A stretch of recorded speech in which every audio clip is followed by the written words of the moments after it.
Hello, we're back. Crazy times. I know, right?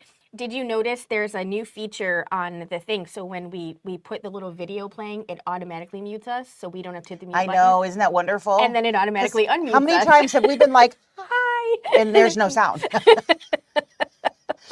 Technology can be wonderful, but it can also be like, oh crap. The first time I then went and muted us, and I was like, what? What just happened? Yeah. So yeah. Do we also need a piece of paper to write down names? Is that today? That's this afternoon. That's this afternoon. Yes. But we will. See, I'm on the right day. We're just gonna, in your mind, we're staying here all day, right? I mean, I'm gonna move from this table to like that table and then come right back to this table. So, yep, all day. Oh, Lordy. All right, guys. So good morning. Good morning. This is our December digital dealer. This is cute. I like this guy. It's very cute, and it is the last project, like monthly project digital dealer that we have from Kimberbell, at least for the next year.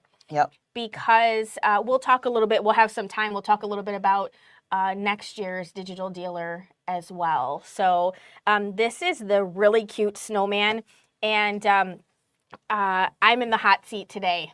So yeah. So she's Sarah and I'm Lisa. Let me try that. I can change that. I know you can. I just looked up to see and I was like, oh. There we go. Look at that. Now we're good. Not that it really matters because we both answer to either name. Right. So. Have you seen those like Instagram or TikTok videos where they're like, I am Dan, I am Danny, and we are not the same person? Every time I see that, I think, oh, that is us. Should that be how we start? I'm Lisa. I'm Sarah. And we are not the same person. There we go. Too funny. I mean, it's all fine. Fun and games. We don't care. It's all good. Yes. We're just the people on the TV. Right. Yeah. We hear that all the time. I see you on my TV. It is really funny. Okay, so what we have, can you go to this one? Yeah. Here. We have I wonder if we should turn the light off on the machine. We could maybe do that. We're stitching on the Baby Lock Meridian, and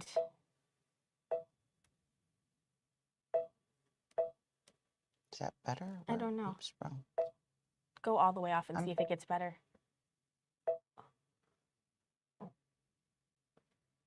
I don't know. I don't know. It's probably better with the light on. Maybe just low light instead of crazy light. I don't know. We'll try that. Yeah. Let us know. All right. Okay. So I have no-show mesh in the hoop, and I'm going to put that in, and then we're going to start with the placement line for the batting, and then we're going to start the background quilting on the background fabric, and then I'm going to show you the prep work that we did for the project, because we do have a little bit of stitching. Oh, I have to put the actual foot down on here. Can we turn that on? Oh, maybe. Is that a...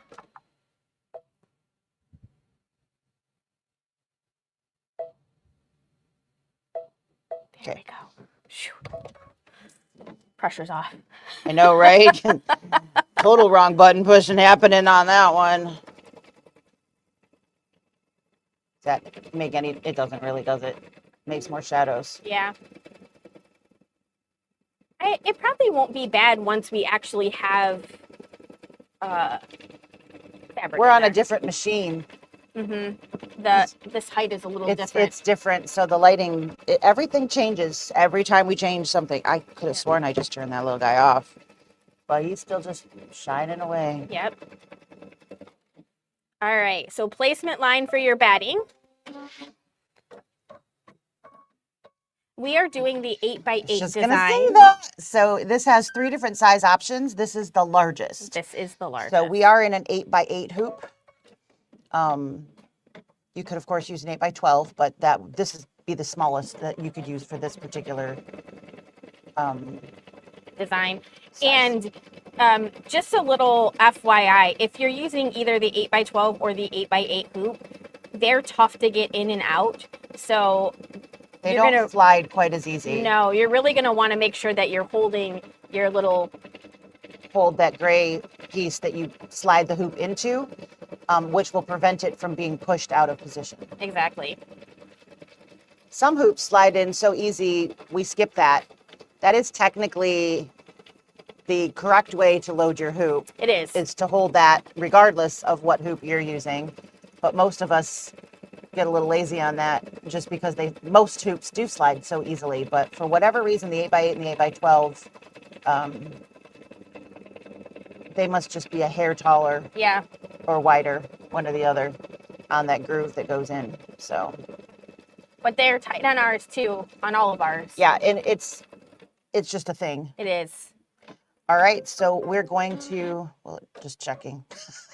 I think it should. There we go. All right. So you see I'm putting my hand here and I'm just going to kind of hold that while I pull it out just because I don't want, I can. Dun, da, da, da. Okay, so here we have the batting. Wow, You guys, dark over here. it's very dark over here too. Oh, this will help a little when, Okay. not for them, but for us. Yeah. All right, so we're just going to use our Lisa's favorite double curves and we're going to trim around the batting. This will take it out of, these scissors are not great. Do you need another pair? There's been a couple pairs over here. I keep saying we should put a ribbon on the good ones because... I mean, it's fine. I'm sure this is what it's like for them at home. The struggle is real, right? That's fair. I'm doing better now. I just had to find the sweet spot. It wasn't where I started. Okay. Try to keep my sleeve out of the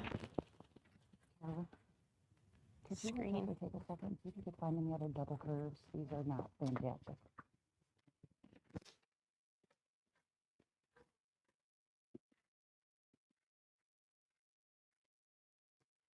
All right, she is almost there. So I have a really bad habit of going super close and then trimming through my stitches. So I tried to be better about not. It's very easy to do, especially this is a little bit loftier batting. Mm-hmm. When it's thinner, yep, so hold the back of that again when you're sliding it in just to make sure that nothing moves. And then we get the totally useless fabric placement, right? placement line. We kind of know where this is going to be. I know it's going to shock you. It's going to go right over top of the batting.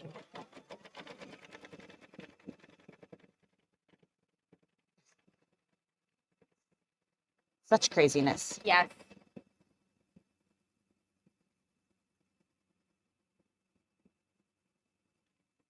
And we picked white with white polka dot for our background. We ran out of the white with the little gray like hash marks on it. So we picked this one. It's a little hard to tell what is the right side and the wrong side of this one, so I'm just double checking. In the light, you can see a little glimmer. Generally, I could have flipped over when you were doing that. I didn't. So before you do this, just double check. Now, my piece is a little bit oversized here. If you cut your pieces from the actual cutting instructions, it might be a little bit smaller. I was cutting extra kits, and so this is how big we cut your piece, and it was only an inch too big, so I just left it. It mathematically worked out better. That's right. Which may make sense and may not. But I knew it was going to get trimmed off later, so it didn't really matter. 2 more options. Thank you. So you could tape your background piece in if you want. You know, we're not big tapers around here, only when it's absolutely necessary.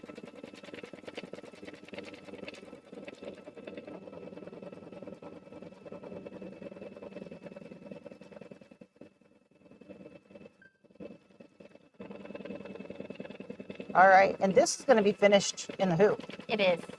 Which is a little different than our typical things. Yeah, we're gonna struggle through that, right? Isn't that weird? Yeah, it's not moving at all. But I think it's the machine is slightly unlevel. Too funny. On the table.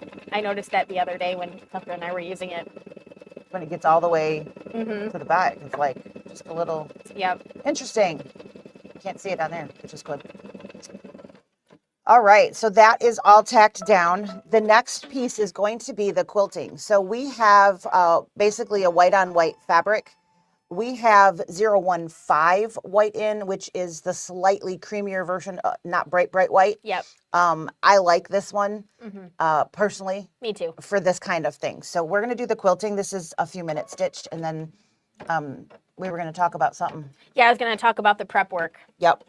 All right. So it's going to get started here. We're going to pop over here, and all right. So on the first page of instructions, you have a little bit of prep work to do. And if you intend to do like the binding in the hoop, this is really what you're going to do. So you're going to take your strip of fabric and you are going to sew this like you would sew a binding strip. So step number 1 is to prepare the binding, fold it in half lengthwise. Step number 2 is we are going to lay that down across. We're going to put the two pieces together sort of diagonally.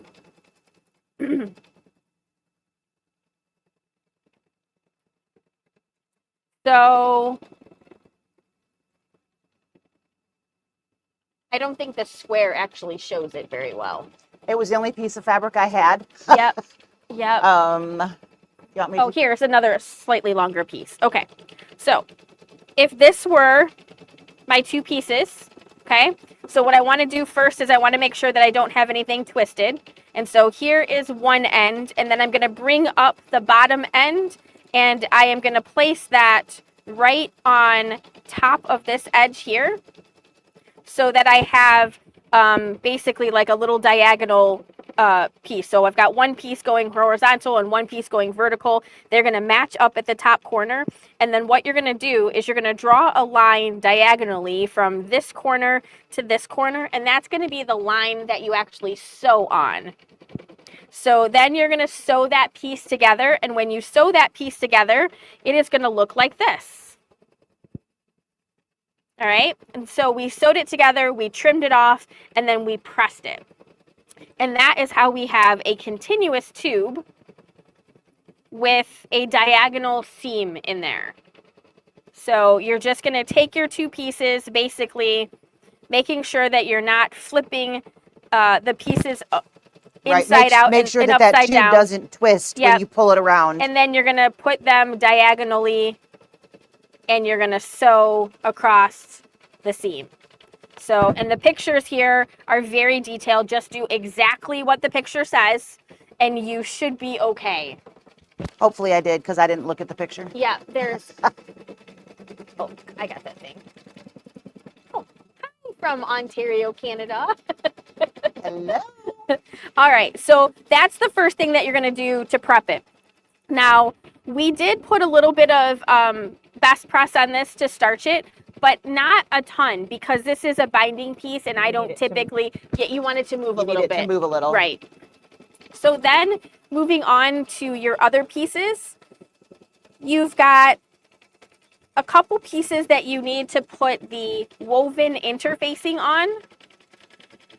That's going to be part 2 in this section here. So you've got the background, the wrong side of the background, snowman, face, hat, and back fabric. So I'm going to be perfectly honest with you. I don't like the feel of the fabric, the background fabric, when I put it on there and then quilt it. So I didn't put the Easy Tee on the fabric that we're quilting in the hoop right now. That's just my personal thing. It feels like too much in there. So I did not put it on there, but I did put it on the backing piece and the snowman face. I also put it on the hat. Now, it said the hat, not the brim, but these pieces are going to be on top of that, and this is a whiter fabric, so I also put it on the brim, just because I'm using it more as a color block in case there's a little bit of this peeking in underneath it, if it didn't get trimmed exactly or the stitches didn't cover it. And then you're going to have your nose, and that's it. That's all we have to do to get ourselves prepped.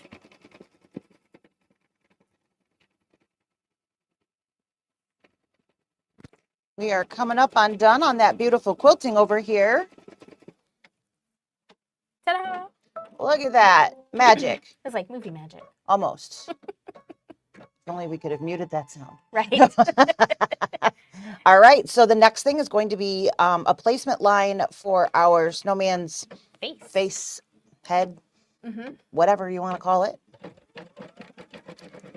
It is not completely round. No. Nothing's Neither is wrong. mine. Nothing's wrong with your eyes. It's basically what you're going to see under the hat.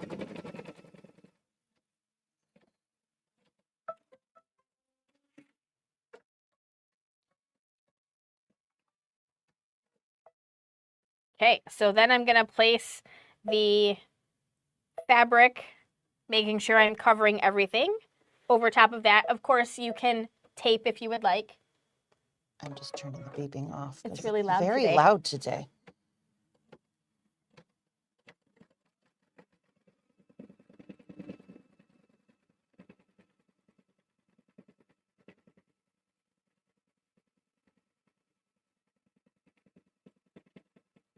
I don't remember what this was called. What was this one called? Something icing. Royal icing. Royal icing. Yep.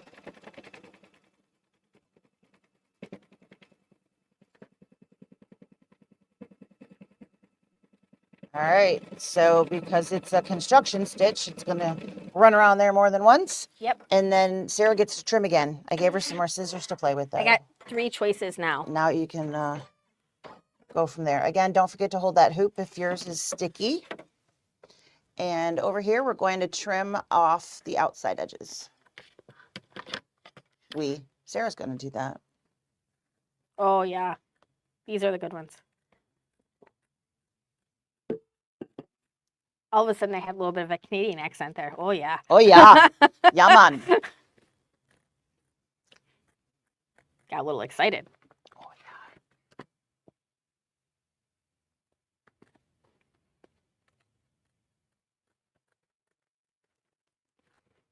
Too bad I didn't keep the ribbon over here. Could have tied a ribbon on the handle. Right?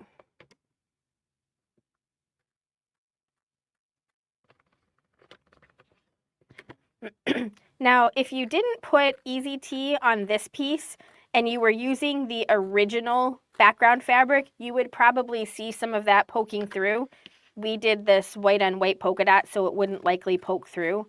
But if you were changing your background fabric, because the solid fabrics basically are a little bit thinner than the standard fabrics, you will really see some of that background fabric poking through if you don't use that. Yep, definitely want to go there. All right, so this is going to do a decorative edge around the part that is going to be seen. Yes. Probably candle wicking, but I can't, no, maybe not. No, I think it's a satin. I can't tell, it's white on white. It is white on white, it's very hard. Very hard to Yeah, see it must that. be a satin stitch based on that. Yep. So let's talk a little bit, we have a couple minutes, about next year's DDE. I think it's going to be very interesting. So even if you are looking at it like, okay, I don't want a wall quilt or anything, but you can take those pieces apart and use them however you want as well. So I like the idea of a larger finished product. I think that's definitely a different take on it. Yeah. In fairness, it's not what I was expecting. Right. It's been this for many years. Like 4 or 5 years. Even before it was a digital thing, it's been blank. a project based thing. So it is still a project. It's just a lot bigger project. Right. But again, you could make pillows of the different pieces, and we haven't seen them. We saw the sample or the freebie block. That's all we've seen. Exactly. Actual block visual, not just color schemes. But it's I can only imagine we're going to have some fringe and maybe some felt flowers and different things. Yeah. So some other techniques that are not just standard applique. So I think that they'll probably throw in some fun stuff. I think so too. And you can sign up on our website. So we have the information. It's on right on the homepage of our website. Just scroll down a little bit. And the price includes all of the fabrics all of the designs, the backing, and all of the embellishments. It's about 213.94, something like that. Just over 200. And so what will happen is at the beginning, you will get all of your embellishments and all of your fabric like you do when you buy, if you have ever bought like a Kimberbell project. Right. The difference is that your instructions will be doled out basically monthly. So Right. they will appear in your Kimberbell account at the beginning of the month.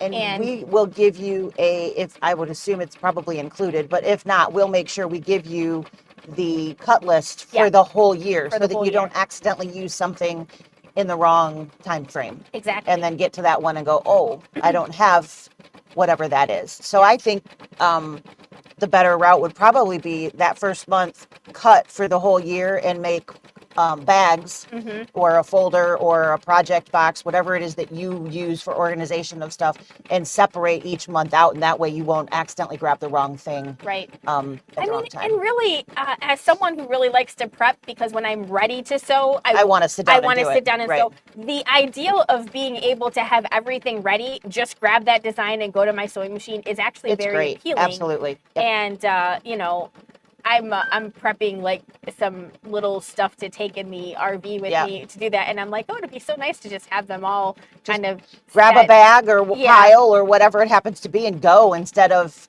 okay, I need this and I need that. And what color threads or whatever, just to have the whole bundle together. Do we have a thread list? Not yet. I didn't remember seeing one.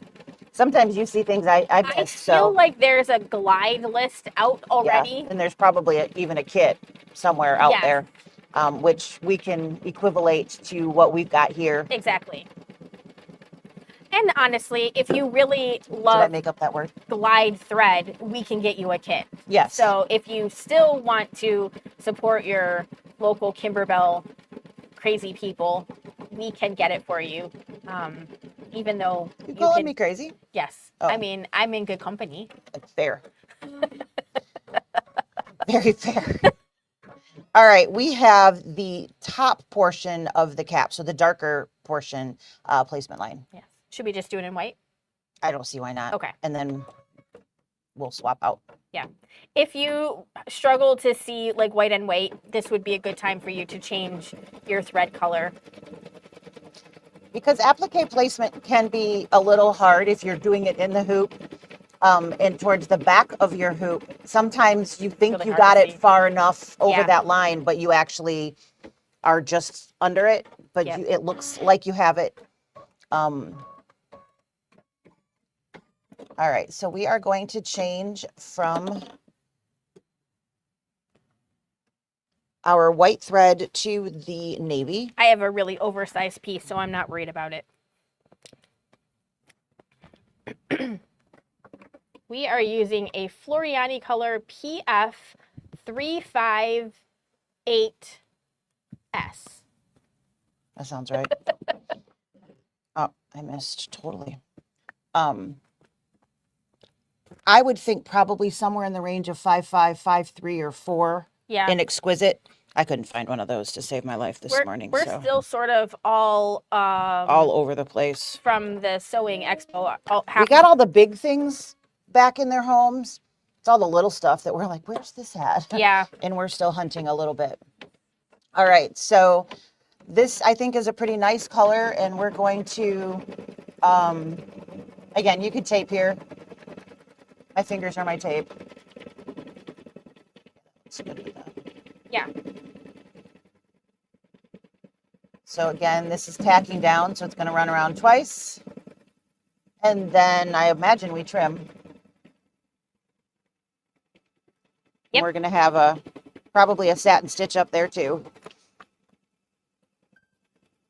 All righty.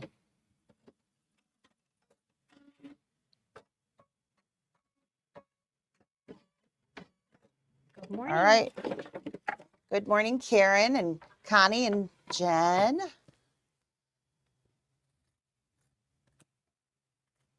Okay.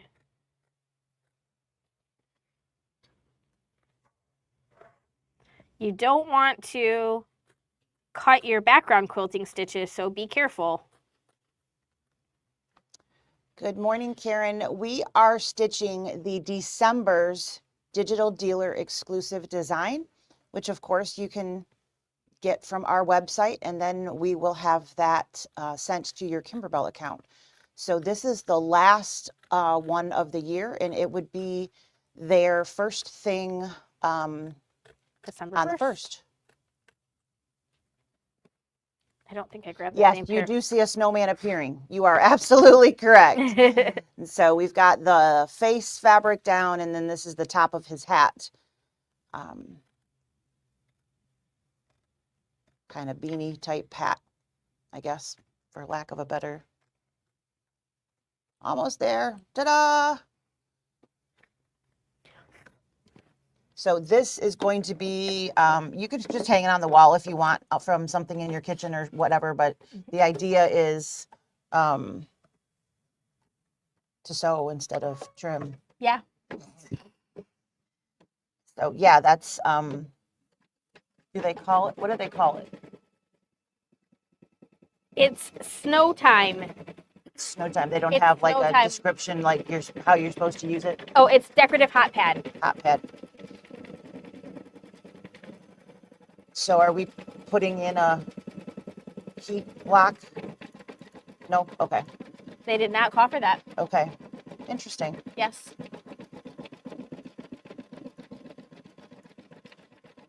That's why I was like, do I say hot pad? Right. You could, this is going to be pretty flat. So like the smaller ones and what, you could use them as coasters or that kind of thing Yeah. as well. It's not got any huge piece in the middle anyway. Right. But I don't know that I would do like the fringe on the hat. I don't think I would put a hot anything No, it on would that. probably, Melt yeah, the not on the thread. fringe part. Right. It would definitely melt the thread. So you do want to be Conscious of what you're putting on things. mindful of that. Yes. Yes. It's actually pretty good colors. Yeah. Like don't set your giant casserole. No, you will definitely see some right out of the oven on something that's got lots of embroidery thread, especially fringe type thread, Yeah. where there's loose loops. Yeah, even if you had a heat block batting type thing in there, that's not going to do anything for your thread.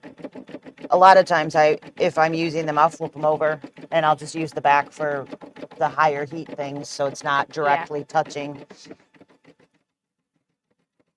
But like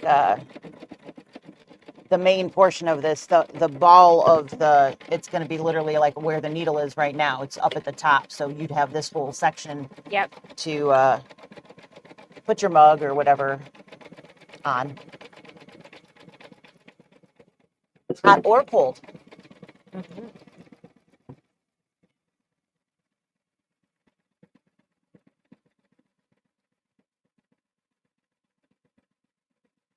Buzzes are bothering me. Can you tell? I can.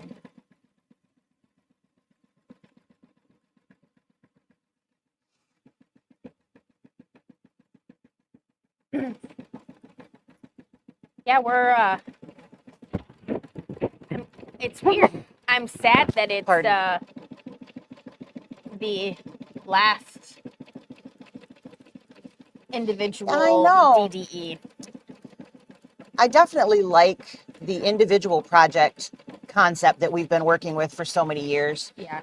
You know, even those like this, you could put this on the front of a sweatshirt or a t-shirt or a towel or anything, you know, and just skip the quilting part and just make the snowman's face or, you know, whatever. So you can always alter. Same thing with whatever's coming next year. Just because it was designed to go into a wall quilt or a small. I would be surprised if they didn't show like an alternate option of how to use that. So with a blank of some sort. I think that signing up for the whole thing is the smarter route to go regardless. But you know, if you're like, yeah, I don't do mystery.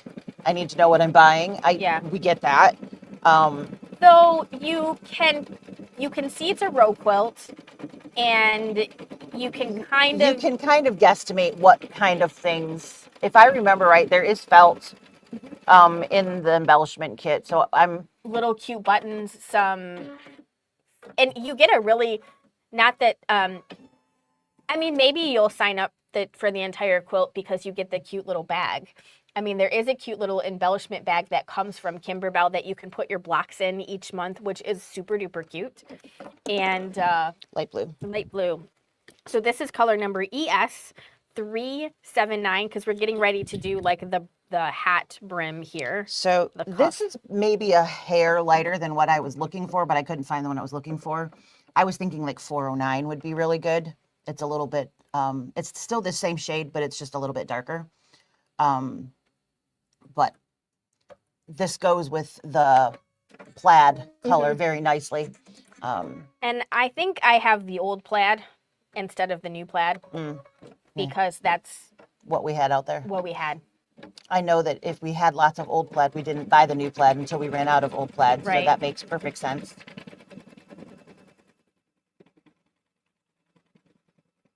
Got little ones over here if you need them. It's really hard not doing anything. No, I'm serious. Like, I really. You'll be okay. I don't like this seat. All right, so that was the placement line. This is going to be again, brim of the cap. However you want it to go. I want it to be I think you want the plaids to be kind of in there. Yeah, I think this is the best way to get it think in so. this way because I think That would be too straight of a line going across, I think. I think Right. that looks good. You're covered? I think so. All right, so do pay attention if you care what plaid is where it's going to hit. Yeah. Because of course the hat itself is on an angle, Yeah, so I just got to do something. I know. It's all right. I need to participate. Just push your buttons. Just push buttons. Oh, I'm so glad we're back. I'm sorry you lost us, Miss Karen. I saw that but I checked and everything was good on our side, so I was guessing it was something going on with you. So Connie says she's a little sad that Kimberbell's changed the format. I think we all be honest. We're all a little sad about Kimberbell changing right now. there's a lot of change happening in the Kimberbell world. So I guess in hindsight, it's not a huge surprise that they made some other change. And I can see from a designer's standpoint, it's hard to come up with individual things. You know, that's a lot to plan and come up with and whatnot. But we definitely like the project-based system because, again, you could use them for other things, which we haven't seen it, but we're hoping that we can use. Did you grab the wrong scissors? No, I was just thinking I really don't like this blue. The color? Yeah. I think we should change it. Let me just go get a 409. Sure. I'll be right back. Okay, I'll be back. I'll be back. Try not to talk as I'm wandering through the store. Right, don't say anything you don't want people to know. Right? All right. So this blue is not great, so we're gonna change it. It does not look nice with it, so. And because of course we haven't actually stitched anything important, now is a great time to make that change. Okay, but I think that's cute for his hat brim. So while we wait for Lisa to get back, here she comes. Here she comes to save the day. No? Of course. All right, so I grabbed 409, but I grabbed the one next to it too, just in case you wanted something a hair lighter, but this Okay. is 409. 409. I think I like that. Yeah, I think that's better. Okay. Isn't that crazy that I was like, I think I need 409 for that? Yes. Yeah, I'm not a thread whisperer, so you're definitely not going to get color numbers from me. No? Mm-hmm. But in fairness, you quilt more than you embroider, so I do. use Yeah. random colors a little bit more than you do anyway. I mean, I still have a larger thread stash of isocord threads Yes. than I Very do fair. these, which I could spew out Isocord colors. right, that I use frequently. So I totally get it. sometimes when people are like, what color did you use? And I'm like, not the one I used. Nope, not that one. All right, so we switched to ES409, and this is I think, candle wicking stitch. Yep. That's going to float around the outside edge of that guy. This will look cuter as the palm anyway. Yeah. So, yeah, that's bad. Karen, I hope that doesn't happen, but I can see that as a possibility. I mean, because they do change, and anytime there's change, people reevaluate, is that where I want to put my money? Yeah.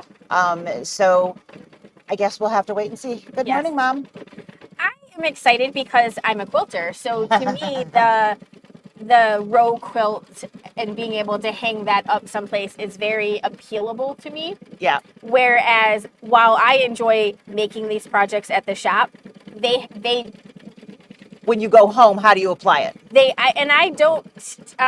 I've had too many people in my life just not appreciate the gift that I've given them. So I don't typically make a hot pad and give it to somebody because they're just going to let their dog chew on it and I'm just going to be mad about it. So Another one of those, it's about who you know, right? Right? But yeah, my mom's making pie. Yay. But she is also disappointed. And so it's definitely a change. And we are, as an entire community, we're resistant to change. We like things to stay the same. But again, I think without even seeing anything, you could make 1 or 2 rows and, you can mix and match. You don't have to do exactly what they tell you. Right. So if you like flowers, you'll probably like what they come out with. Or if you just like doing different techniques, that's going to be an option. You could make a bench pillow with flowers and, pick and choose which pieces that you like. So, I mean, you definitely have some playing part. You don't have to, we get stuck in that, well, this is what it was designed for. This is what I should do. Well, right. Maybe not. All right. So we're going to move on to the nose because the nose knows. And this is PF 578. Again, this is a Floriani color. We haven't used a lot of Florianis, and so far... You had to go there. I didn't say it. Yeah. I think the Floriani God is still listening. I was worried since I was touching. Would you like me to help you? Nope, I'm doing this. I got it. All right, you got it. Totally got this. Okay. I can totally push. So I think when I'm gone, you should tell people that you you sent me home because I pushed you down when they ask you what happened. Well, here's how it went. Oh. Yeah. All right. Yeah, I mean, you do because because that's how it's set up. Yeah. So, we have 4 or 5 people maybe a month that just random, and it's not the same 4 or 5, but most of the people that signed up for DDE with us bought the whole year up front. Yeah. So, it's, I guess the scary thing of this is the mystery part. So it's a different format plus it's mystery. Right. So, you combine those things and it is a little scarier than your typical thing. But right now, that's all we have on our site is, you can't pick and choose because you don't know, we don't know what they are either. So, right. We don't even have a way of setting it up. There's no way for us to set up, do you want this month or do you want that month? Because we don't know what those are either. So, if you think that we have that knowledge and we're just not telling you, that is not the case. No. We literally do not know what it's going to look like. Though I was thinking this morning that we might be able to do designs only without the fabric kit. We could probably do that. I'm not even sure why it didn't even occur to me before, but basically just you could get a kit with the designs or you could just do the design. So I think we could make a change. Yep, we could certainly do that. You would be making basically like $100 commitment as opposed to a 200. A 200 and little over. Yeah. So do we sell the fabric ahead of time? So what we're planning to do, if you missed it in any of our previous talks about this, is your fabric kit and your embellishment kit will be given to you in January. Sorry. Okay.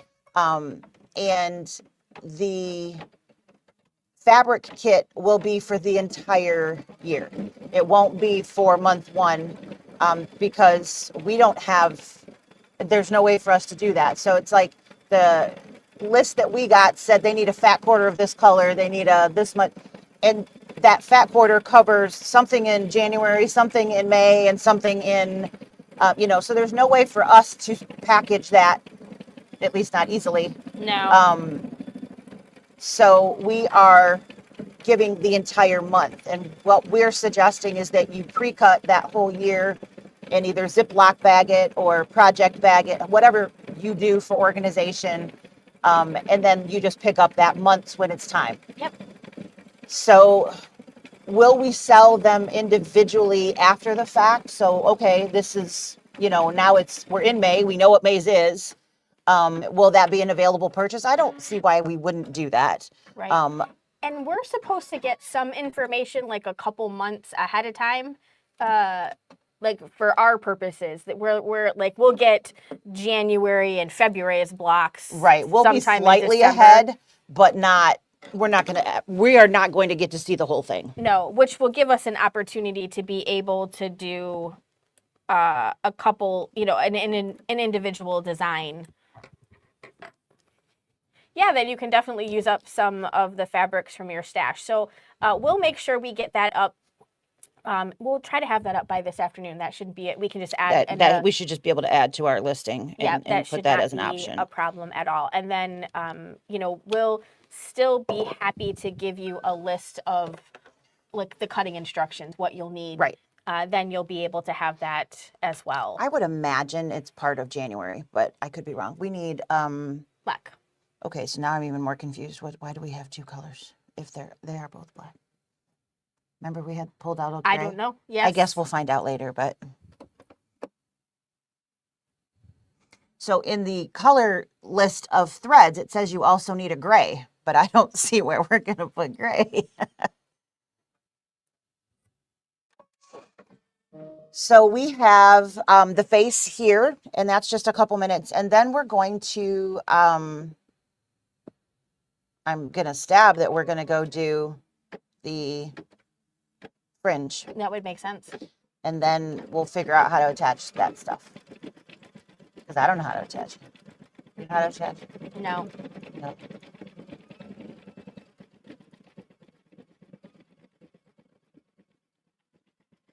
Some nice coal eyes. Mm-hmm.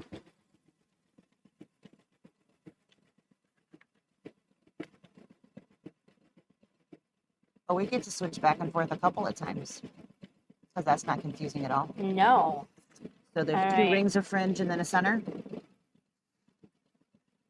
Okay, so the 5x7 design contains one row of hat pom-pom fringe. The 6x10 is 2 rows, and the 8x8 contains 3 rows. Okay. Note these images show the 8x8 design. If stitching the 5x7, the actual stitches will differ from what is shown. Change the bobbin to water soluble. Stitch hat pom fringe 1. Change the bobbin back to neutral color. Stitch the hat pom pom tack down. So we'll do that 3 times. Okay. So if you didn't hear all of that, yes, he is definitely coming to life. He's starting to look like a snowman, isn't he? There are different amounts of fringe rings dependent upon what size design that you are choosing. So again, we're doing the 8x8, so there's actually 3. If you are doing the middle, which is in a 6x10-ish size, then it's going to be 2 rings of fringe. And if it is the 5x7, there is 1. So as the snowman shrinks, the amount of fringe that's happening is also going to change. So we've got his little mouth to go here, and then we will start working on that. So I'm like, there's a lot of 1-minute colors. I'm like, why are there so many? Do you want to see if you can find the something pen or because even a Q-tip in a cup of water or something? Yeah, if we don't do it before we put the backing on, we won't have. Yeah, that won't really work, will it? Yeah, no, it will not. I don't know if we have any pens out.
Good timing. He's on the last.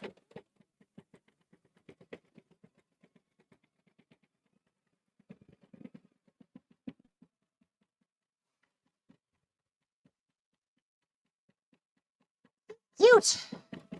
That is your. Yep. Okay. Not marked. No, because I keep the bag. In your, yep. My bag is my marking.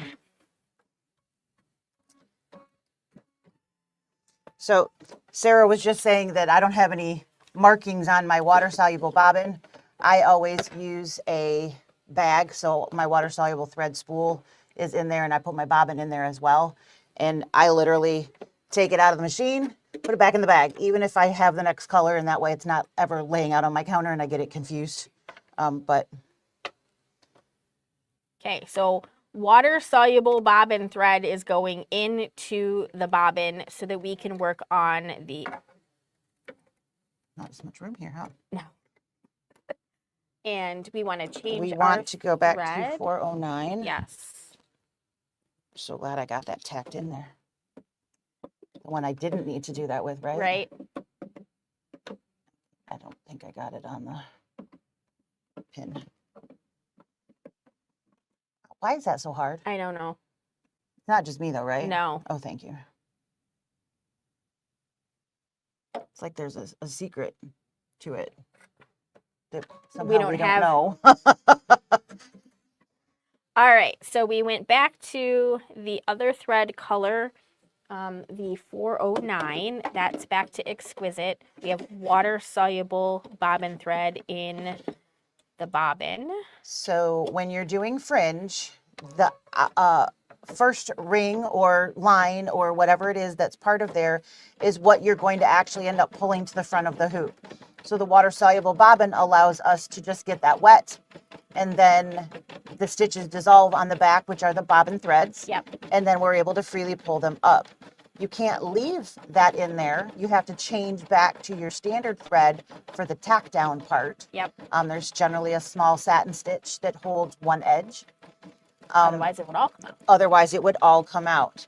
If you don't have water soluble thread, you would want to change to a visible color so that you could very easily see, like bright red or bright yellow, something that you can easily see, because you would have to then cut those with scissors to be able to pull them up to the front.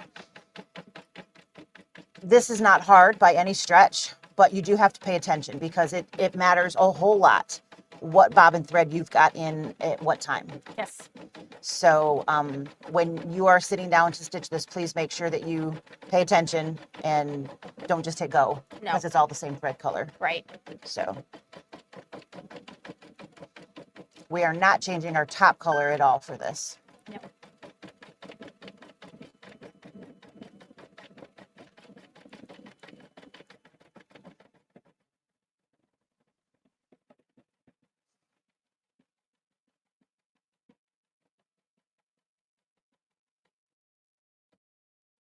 Okay.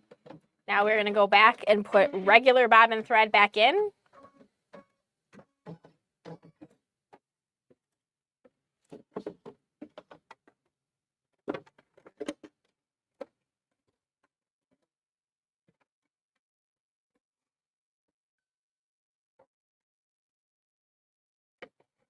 Tight squeeze over there.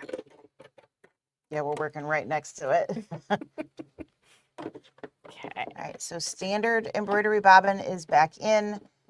Again, we are not changing our top thread, and we're loving our 8x8 hoop. Yes, so much. In and out, and in and out. Growl every time. Right. All right, so here's that small satin stitch. It's gonna just catch the edge of those stitches, or that's the idea anyway.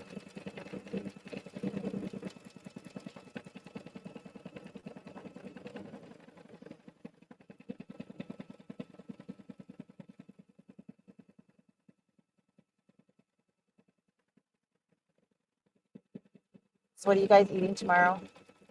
Turkey. We Yeah? We got a Bob Evans meal. Did you? Yeah, they picked it up yesterday. Nice. We went to Bob Evans. 2 days ago? It's very good. Yeah. No leftovers to take home. Yeah, we decided because nothing will be open, when we get there. Yep. And who really wants to eat like a frozen TV? I mean, maybe some people, but if you have the option, if you have the option of right, quote unquote real food, right. We did that one time when we went to Shipshewana. We didn't plan on there not being like a restaurant open when we got there. Yeah. And it was after 5:00 and there was nothing opened except for like the gas station. So we didn't bring any food. Right. So now we take real food with us because we have the kitchen and everything. Right. So, but we thought, it'd be nice to just have a little bit of all right. turkey. So water soluble bobbin is back in. Again, did not change top thread. We're going to do another ring because we are in the 8x8. So I did buy a frozen Marie Callender's turkey. I don't know if I'm going to eat it. I don't know what I'm going to do. But I'm not planning to really go anywhere tomorrow. I'm going to be home alone. Nice. That's my thankful for alone time. Yeah. But my choice. I mean, there are plenty of places I could go. I'm just going to stay home and sleep and be a couch potato. Yes. But I was also contemplating, maybe I could go get Chinese because Chinese is usually open. Maybe they're not. I don't know. But so I bought the turkey dinner for my backup just in case. As a backup, yeah. But I think I might go give them business. I can remember very clearly as a child coming home from a family Thanksgiving, and I'm kind of a picky eater now. I eat a lot more than I used to, but I was a really picky eater as a child. And I didn't eat much of whatever was there. I don't remember what was there and why I didn't like it. Right. But we were at one of my aunts and uncle's houses, and I just kept thinking, can't we stop at McDonald's or something on the way home? And there are some McDonald's that are open on Thanksgiving now. That happened before COVID, but that became a thing because it was a very large opportunity loss because there was a lot of people that were traveling and were hungry, Yeah. And but back then, I mean, we're talking like 80s. Yep. That wasn't a thing. There was nothing open, and I can remember being so hungry and crabby. I was probably a real brat in the back seat. Was I, Mom? I don't know. But all right, so we are going to switch back again. Couple more switches, which would be just fine if that hoop slid a little easier. Right. But it's a little bit of a pain. It is. When the hoop doesn't want to slide nice and easy. We used to go to my grandparents' house in Sterling Heights for Thanksgiving dinner. And my Uncle Steven's birthday is, to be perfectly honest with you, we have always only celebrated it on Thanksgiving, so I really don't know what the date of his actual birthday day is because it's always Thanksgiving when you party. Because and he loved chocolate covered cherries, and there was a Meijer. They lived in Sterling Heights, and there was a Meijer there. Meijer was always open on Thanksgiving morning, and every year on our way there, we would stop at Meijer and we would get him chocolate covered cherries. Yep, I very vividly remember that, and then having Thanksgiving meals, and they were always interesting because we had a big family and everybody would come there, and my mom's brothers, so my uncles, they weren't married, and so it was like the girlfriend of the year kind of thing. There was always something funny that happened. One year it was the pepper grinder, and she couldn't fix, she kept trying to turn it over.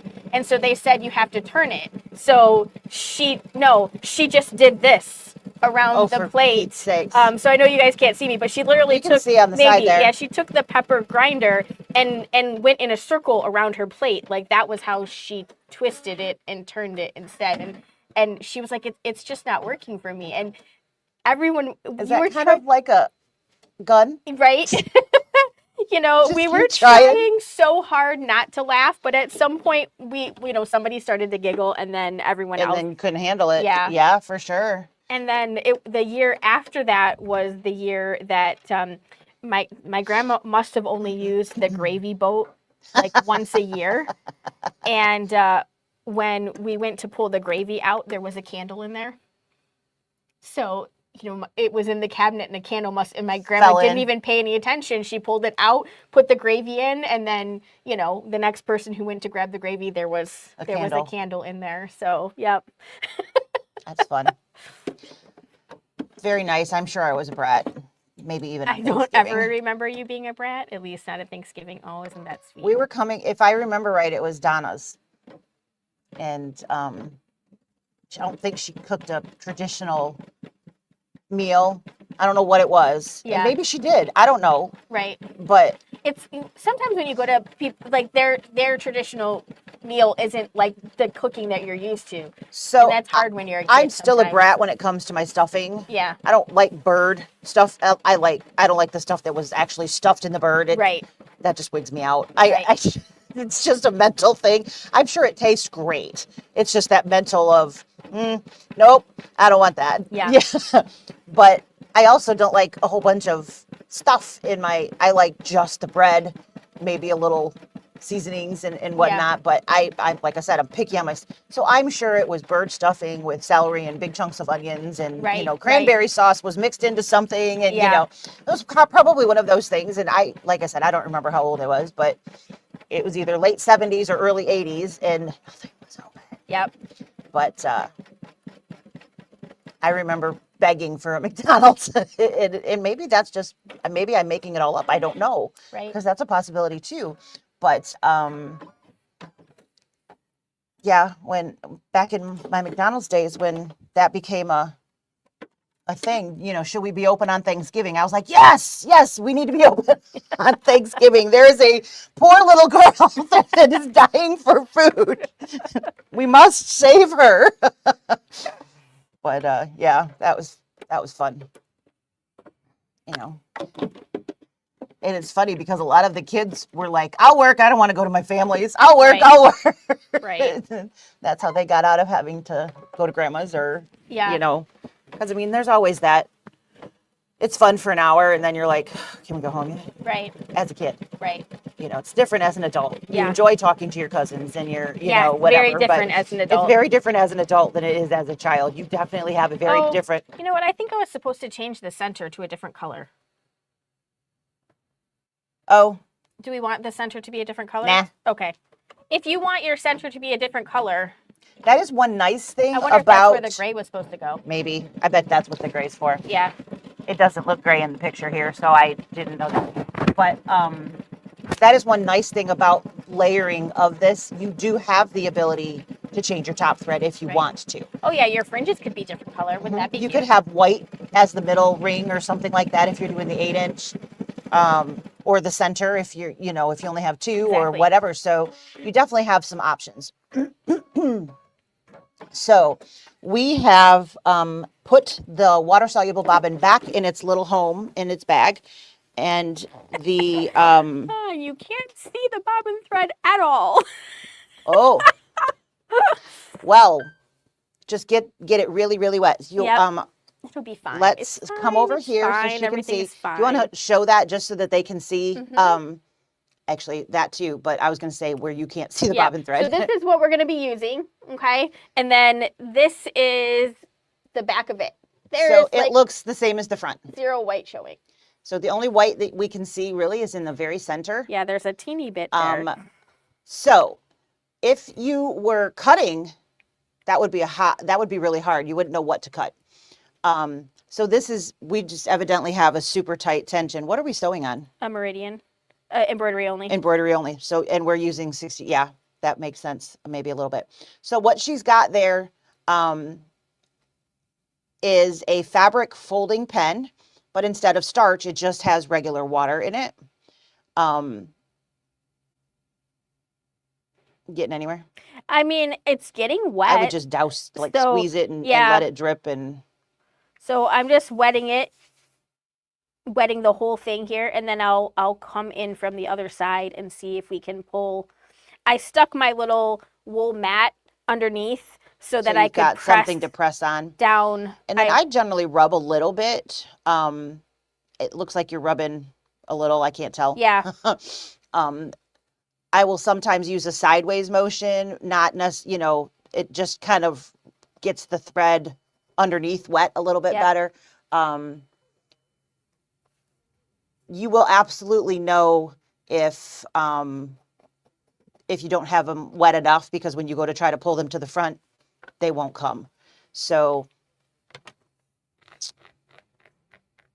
they're starting to come out.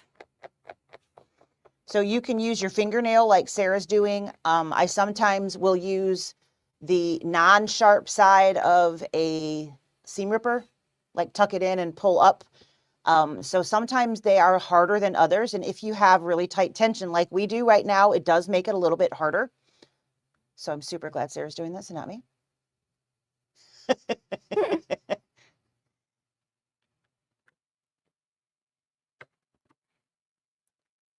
So with the water-soluble thread, we don't actually have to see what we're doing, which is nice. If you're cutting, that's why you would put in that bright red or bright yellow or some color that you could see, so that when you have it turned to the back.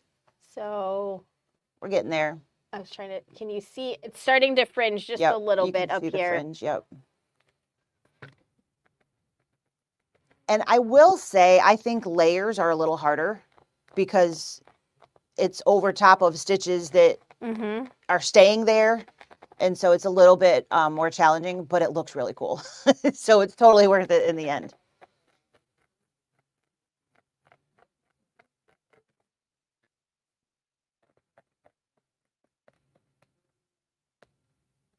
The pen has definitely been great. There is also a, what's the other one? Isn't there another pen? Yeah.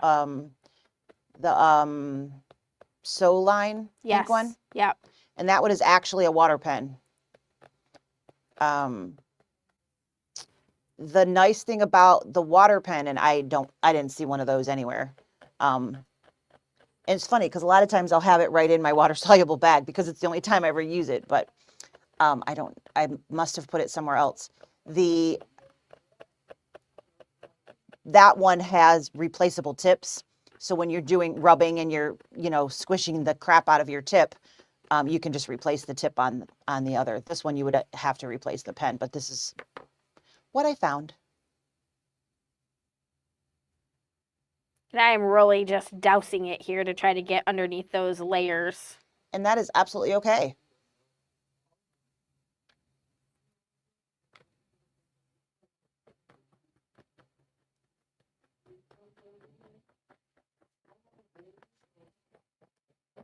What are you using? This is the tip of the stiletto. The stiletto. I'm just kind of rubbing that on the threads to try to get to move them so that the water soluble underneath is. Yeah, to get the water underneath.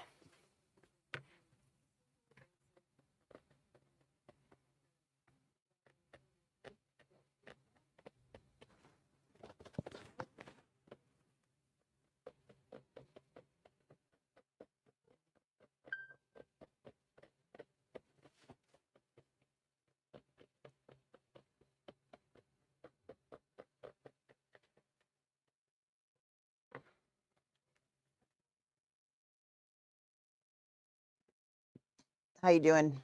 I mean, it's starting to fringe. It's definitely a little bit of a... Yes, the more water, the easier it is. Yes, that is absolutely correct, Miss Karen. If you don't have either of these tools, even a wet Q-tip so that, a little cup of water and a Q-tip, but I have definitely found that this works way better than a Q-tip, but yeah, that color turned out good. I'm glad you said I don't like this and we stopped and changed it.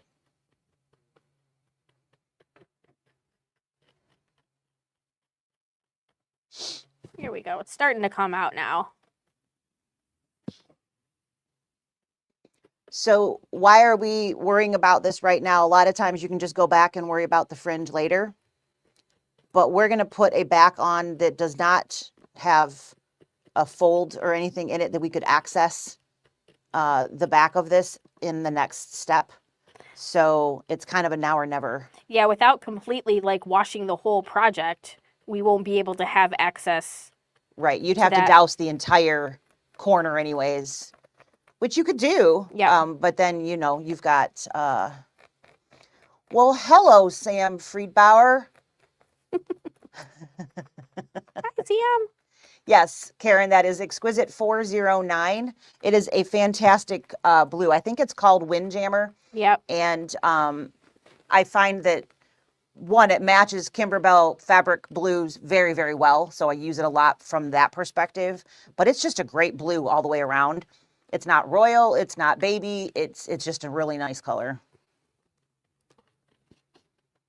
I say this is good enough. I'm okay with that. It's super cute. It's fluffy. I don't know if Oh, you yeah, can that looks see great. it. That Yeah. looks great. Yep. Okay. So Holly's asking, could we do this without fringe? Yeah. Yeah, you just wouldn't fringe it. You would just leave it, the stitches in place. If that was your thought process, then I wouldn't worry about changing your bobbin either. Just stitch the layers. Exactly. Just stitch the layer Just stitch through. them if you have no intention of doing the fringe. Yep. There's no reason that you have to do the fringe, but it does add a really cute element to it for sure. Okay. All right. So I believe we're going to add some fabric to the back at this point, but if you want to check. Yep. I'm just going based on the stitch that's showing up on the screen. Yep. We are going to place the backing fabric right side up. So you're going to flip the hoop to the back if you have not already, and you're going to put pretty side up because this is actually going to be the back of your hot pad. Yes. You need to make sure that that is taped down, which I'm hoarding. So anytime you have the back of the hoop, you're going to need to tape. It is best to tape your corners because then you don't have any turnover. And if you don't know what I mean by that, instead of doing the middles, a lot of people think they just want to put tape in the middle of the fabric piece, like she's showing right there.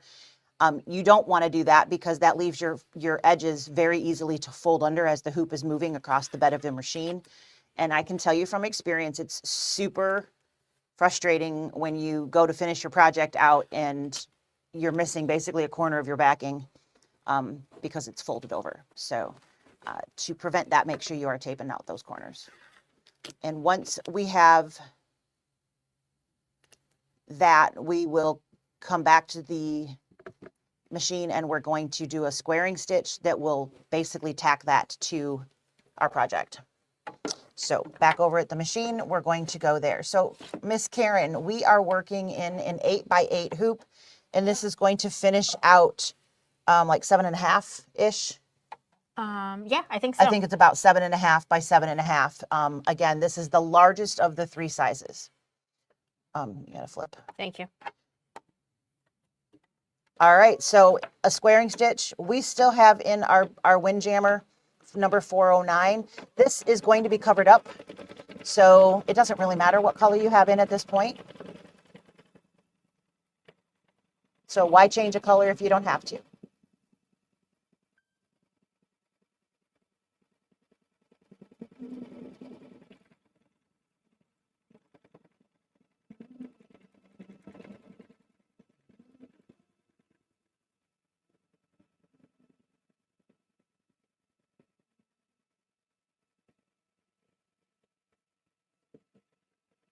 So we're going to remove the tape from the hoop on the back.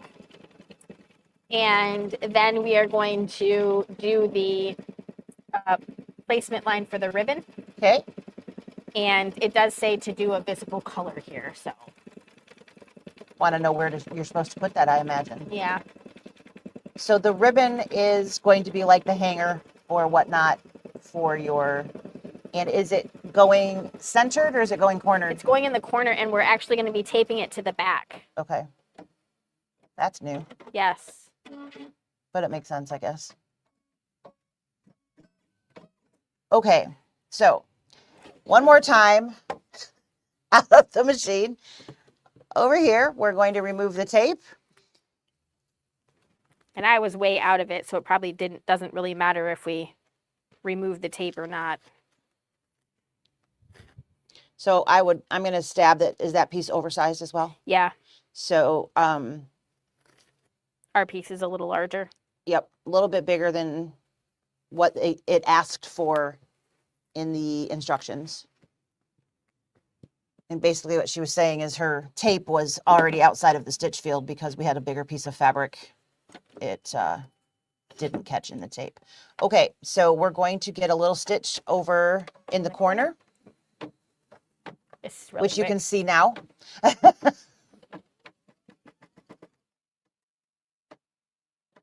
All right, it's just a little guy there. And we will be able to see that on the back, which is where we're going to work now. You did a great job on the fringe. It looks good. Thanks. You taught me well. Here's your ribbon. So that is a 5-inch, piece of ribbon. And we're going to fold that in half. The fold goes to the inside of the hoop. The raw edges are going to go into the corner in this instance. So it says to place this a 1/4 inch above that little line, and then put a piece of tape underneath it. What we don't want to do is we are trying to get that piece of tape outside of the stitch field. The stitch field, exactly. Just trying to get them lined up. They're slippery. They are. And this is a 5/8 inch ribbon. Again, 5 inches long.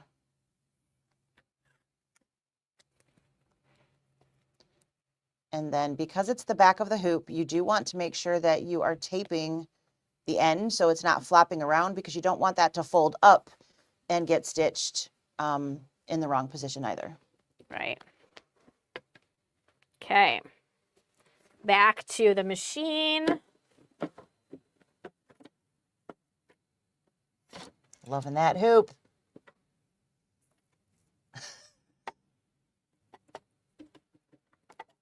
Go.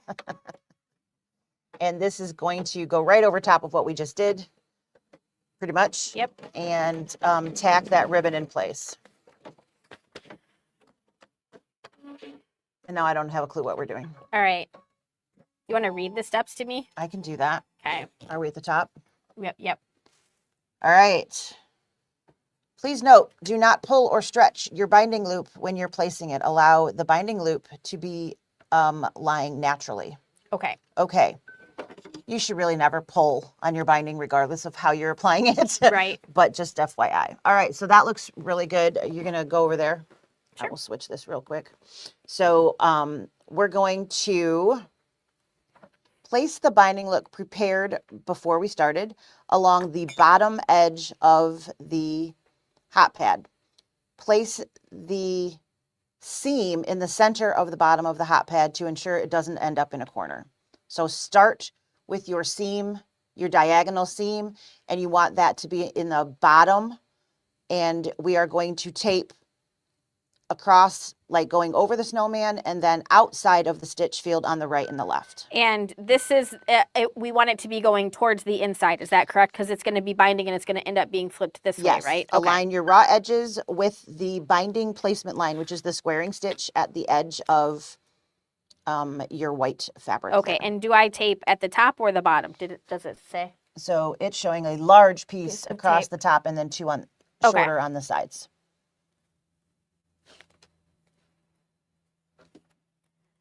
Fold the binding the fold of the binding should lay towards the center of your hot pad with the excess binding toward the left edge of the hoop. I'm not really sure why that. You have excess on both sides. Just it. All right, stitch the bottom left binding stitch. So it's going to just do, once we get that taped in place, we're going to come back to the machine and it's going to do just a small stitch in that bottom left corner to basically get us a starting point. Does that look like right? I believe it does. All right.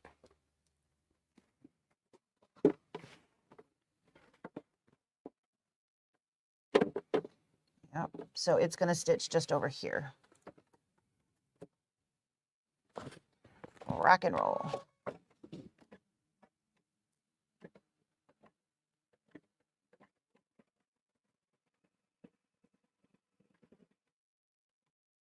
That is Nope. not where I thought it was going to stitch. Nope.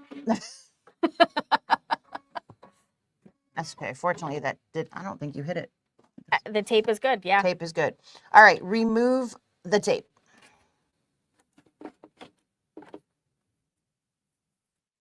All of the tape? It just says remove tape. So, yep, Okay. I think so. Okay, tape is removed. Tape is coming off. And I bet I have to miter that corner. I'm going to stab that is correct. All right, remove the hoop from your machine. Rotate it until the binding stitch is at the top. So, basically upside down. Do I really have to do that? I don't know. Okay. Move the binding up. Do it however you want. You're going to miter your corner. So, how you would miter any corner, you're going to move. Change the... My bad. I'm Okay. reading. That's all right. All right, move the binding loop up above the project until it creates the vertical parallel line with the binding placement. Line at the corner and placement line at the corner. The binding will look like a backwards L. Yep. And then I'm going to fold this And then finger press that so that you have a nice seam in there. And then you're going to fold that towards you, moving the binding loop down to create the fold at the corner of the project. The fold should align with the batting placement line. Not batting, I'm sorry, binding placement line.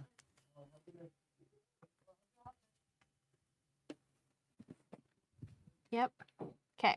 Yep, so you're going to have it coming down here. Okay. Once you have that, you are going to tape, and this time it looks like it's going to stitch the entire, and it's actually the left edge. It's going to go from corner to corner. That top corner where the fringe is going to miter in again, or angle in again. Yep, that makes sense. This makes sense to me, people. That's kind of scary. Move it up just a hair. Yep. Perfect. Okay. So we did the miter Morning. corner there, and then I've just got a couple pieces of tape around here. I'm not putting a piece of tape over this fringe. That's crazy. Don't want to mess with it. And then I put a piece of tape out of this corner. It's going to come up and it's going to stop here and miter into the corner just like we did over there. So I just put this outside here, basically just to hold this piece in place. And that raw edge should line up with the original stitch line. Yep. Which we have in blue, which should be super easy to see, which is great. Yep. And then all right, we're trying going to back get it to the machine. back And in again, it's going to stitch that whole left edge from the bottom corner, and then it's going to miter into the top corner. Okay. Whenever you want me to push, you got it. I got it. Yeah. Okay.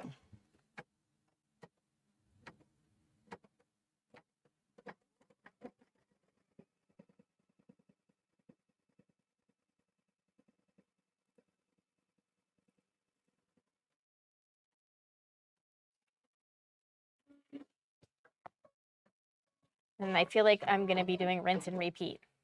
I would assume that is correct. Let me turn the page and I will tell you. Remove the tape. That's what I know right now. Tape. Remove the tape. And then it wants you, thank you, to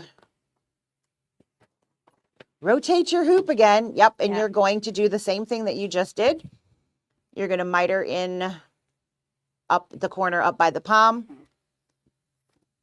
Finger press and then fold. Your fold should line up with the top. And then your raw edges are going to go down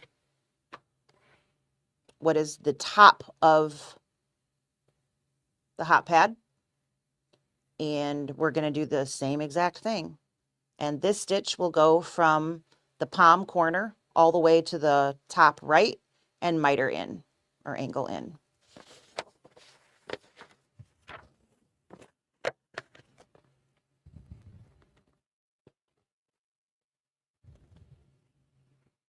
again, as a reminder, if you are stitching along with us, or even if you're just listening, you don't want to pull and stretch. They have, in theory, measured how much fabric you need to do this, and your tube is the right length. So you need to end up in the right thing. And if you're pulling, you're going to end up with extra fabric when you go to finish that final stitch. Yep. So do try to not pull. All right. We are on color stop 30, and it is going to Stitch that whole stitch back that side, I back imagine. side down just like we did a minute ago on the left side.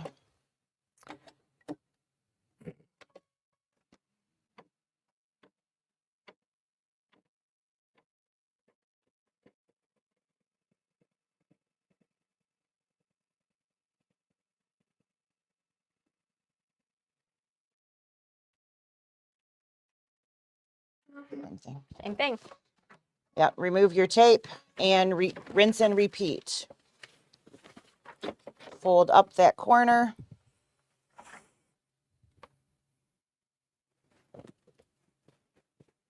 Helps if you can see what she's doing. Okay. Tape. Tape.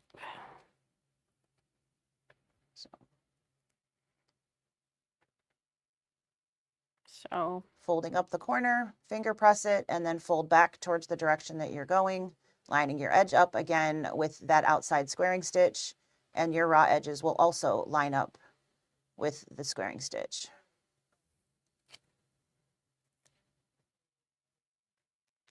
I'm really hoping the measurement works out.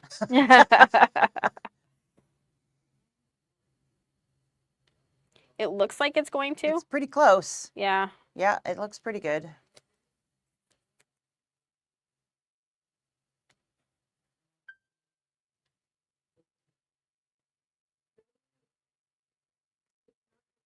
All right, so this is going to do the right side. We're coming back to the machine.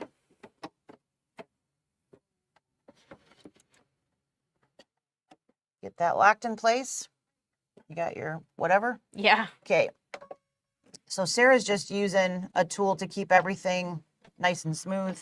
I would totally do this with my finger, but if I put my arm in there, I You're don't not think gonna you see guys are going to see. anything. I broke the needle.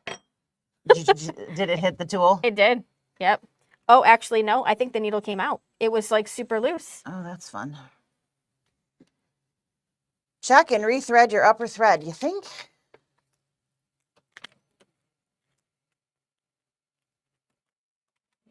That screw was barely Oh. in.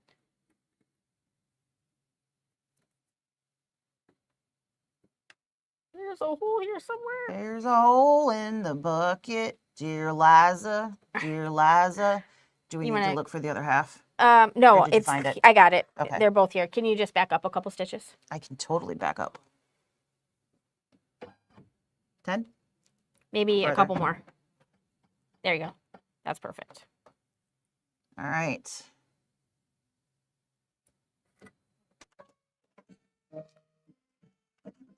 Happens to everybody.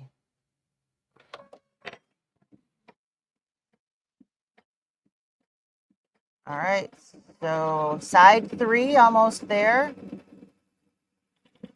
Perfect. Okay. So basically we just need to miter and fold and then stitch that final one. Karen said she used a tool once and then had to take her machine in for service. Right? I mean, yeah. Like I said, happens to the best of us. Though that's probably still cheaper than if you sewed through your finger. Oh, yeah, let's not do that. So I know at home I'm generally using a stiletto or something to that effect. I mean, this one is going to kind of, you're not really going to be able to fold it the same. You don't have quite as much, but it's kind of just folding on its own. And there's a little bit of excess over here. I'm just going to let it hang off the edge over here to keep that straight. Okay. Because there's nothing else I can do with it. And is it another straight line? Yes, but Okay. it will stop short because of the original stitch. Okay, I just wanted to make sure it wasn't coming up. It is not going to go up. It is going to go straight across the bottom. Okay. From the far right edge. And then basically it'll probably go slightly over where it started, but it will not go into the original piece, so that that piece is not going to get stitched down where it's not supposed to. So we'll just cover that edge. There we go. And everybody's a rookie sometimes. Karen said rookie mistake. And I said, we've all been there, right? Yeah, we have. All right. So from the right side edge and all the way to somewhere across where, I don't know exactly how much is going to double cover there, but somewhere in the vicinity of that. Just about a half an inch. Oh, we forgot to. Oh, my bad. I'm so sorry. Ta-da! So went across the bottom here. My bad. I'm so sorry. I suck at this job. I know I know my job. I don't know Sarah's job. All right. And so now we're finished. Yes. So I'm assuming trim with a pair of scissors or your rotary cutter? From the hoop. Carefully remove tape from the back of the project. If you probably on your ribbon. Yep. Because we took off everything else. And then carefully trim the excess stabilizer and all fabric edges close to the visible background tack down line. Be sure not to cut stitches or the binding. It is like right at the stitches, not a 1/4 inch or anything else. It is right at the stitches. So. Okay. Want to change the camera again? I do. Okay. So basically what we're going to be doing is we're going to be trimming on that line, which is going to be this, because they've created kind of a 1/4 inch seam allowance there. Yep. And my big scissors are over here. I got pinking over here. Right. That's all I got.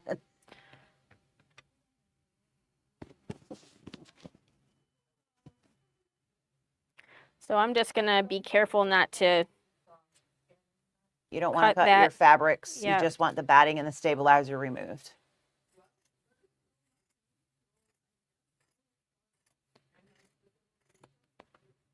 We're almost done.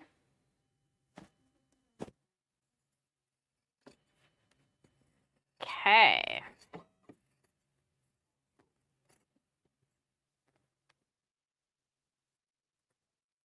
Is it at 11?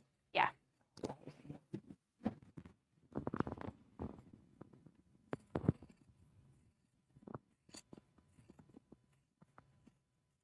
Okay, then you're literally just going to turn. Yeah. So they do recommend that you press that,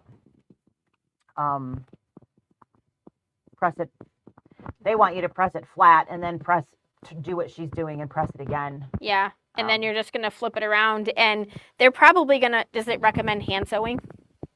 Yeah. Yeah. So it says finish the banding method of your choice.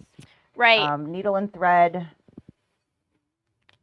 So yeah. If you do this by your sewing machine, this is my pet peeve with 1/4 inch seam allowances. So you see how tiny it is on this side, you see how big it is on this side. Right. So you can't, if you stitch in the ditch here, you're going to end up with a big lip around here. So this is one of those times where it's probably better to actually do this perhaps by hand so that it looks better. I typically make my seams a little bit larger, or I would cut my fabric strip a little bit skinnier to accommodate that, because I don't like there to be any slop. And the only other thing that you could really do is leave a little extra batting. So when you trim, leave a little bit wider edge so there's more to fold around. Exactly. That would extend that out some. But you have to, if you do that, you got to be mindful of your ribbon piece here when you're doing that. So right. And then yeah, that's it. So that's all you have to do to finish. Yep. I would personally just finish the binding like normal and not do this last step in the machine that I could have it be the way that I wanted it to be. I would probably I would use my machine, but I wouldn't use it in the hoop to do binding. Right. Do Which a I think when traditional. we had this, was it a Bella Box project? I think that had this same technique. We were both like, I want to do the binding on my own. Yeah. This works, obviously. I don't enjoy hand sewing even when my arm is in full. Nope. So, you know, I would want to finish it on the machine, and this definitely leaves that to be a little bit harder. Yes. So, but that is one stinking cute snowman right there. It is. Yep. So, All right. super straightforward. Again, the fringe water soluble bobbin is the easiest way to do that. I'm sure it will shock you. We sell that here. Yeah. And I keep mine in a separate bag. Originally, I had it in a little Ziploc bag, but then I got a bigger spool when I had to replace it, and it didn't fit in that little Ziploc, so Right. I got a new bag. So that is the only different thing, if you will, here, and definitely recommend the water soluble. So that's it, guys. All right. All right. Thanks for hanging, and we'll see you next time. Bye.